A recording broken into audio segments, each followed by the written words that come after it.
Parastas ceļošanas vietā mēs izvēlējāmies ceļot ar kruīzu, un tā mūsu 5. diena uz kuģa Pietura Tarragona, Spānijā.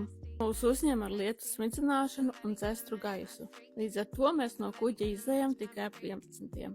cerot, ka smidzināšana beigsies, bet nekā, lietus turpina līt visu dienu. Kā visur iepriekš, arī šoreiz mēs izmantojam ostas piedāvāto bezmaksas autobusu, lai nokļūtu līdz pašiem ostas vārtiem, no kurienes uzsākam kājām gājienu, lai izpētītu šo mazo burvīgo pilsētu. Mēs dodamies uz iespējīgo amfiteātri, kas vies augšup virs pludmales, izceļot aizgājušo laiku varenību un drosmi.